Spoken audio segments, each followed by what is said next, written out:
The Wraithknight is a craft-weld Aeldari Ghost Warrior combat walker.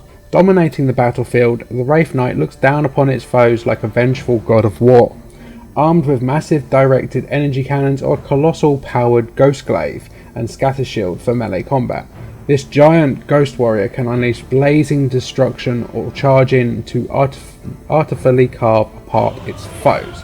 Inside its Wraithbone hull is a living pilot that communes with the soul of their twin, for this Ghost Warrior is driven by two Ashani, one living and one dead, working as one.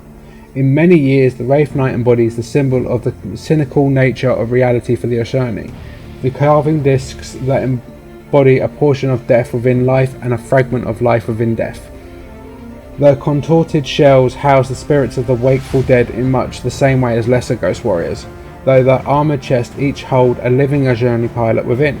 These pilots are not normally steersmen such as those at the helm of the Aeldari grav tanks and aircraft, but rare and unusual warriors who were once each born a twin. Come build, collect and play. Check out your local Warhammer store for more.